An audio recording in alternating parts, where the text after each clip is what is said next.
चाय के साथ आज मन हुआ कि कुछ नमकीन सा हो जाए, कुछ स्नैक्स सा हो जाए, लेकिन हो एकदम गिल्ट फ्री, एकदम बने भी 5 मिनट में। तो ये था मिला मुझे परफेक्ट रेसिपी, तो मैंने सोचा आपके साथ शेयर किया जाए। मैं लेके आई हूँ नमकीन की रेसिपी, बनी इतनी जल्दी कि बहुत ही टेस्टी, हम सब ने इंजॉय किया, मेरी फैमिली ने। इसके लिए मैंने पफ राइस को सिर्फ 1 मिनट के लिए मीडियम टू लो सेक पे रोस्ट किया।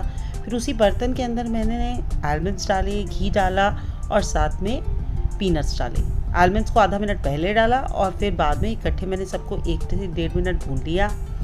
साथ में डाला घी, फिर डाले ओट्स। ओट्स बहुत ही न्यूट्रिशियस होते हैं, मेरे बेटे के तो फेवरेट हैं। वही मैंने डाले, उनको ड्राई रोस्ट किया। साथ में इंग्रेडिएंट्स डाले जैसे कि टर्मरिक, भुना हुआ ज़ीरा, हींग, chaat masala, powdered sugar, dry ginger powder और ब्लैक सॉल्ट। आप अपने हिसाब से क्वांटिटीज़ एडजस्ट कर सकते हैं। मैं नीचे डिस्क्रिप्शन बॉक्स में वैसे क्वांटिटी पूरी रेसिपी का लिख दूँगी। बस हर स्टेज पे भूनते जाइए और ऐड ऑन करते जाइए अपने हिसाब से। इसे भूनने के बाद 1 से 1.5 मिनट भूनने के बाद निकाल लिया। इसी बर्तन के अंदर फिर मैंने डाला ऑयल, साथ में कड़ी पत्ता, हरी मिर्च और साथ में डाल दिए मैंने पोहा। ये भी बहुत ही हेल्दी ऑप्शन है।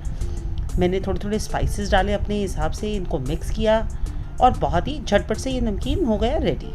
फिर सब इंग्रेडिएंट्स को जब मैंने मिक्स किया, मैंने एक बार फिर से चेक किया सीजनिंग, मुझे हल्का सा कम लगा, मैंने और डाला। आप अपने हिसाब से डाल लीजिए।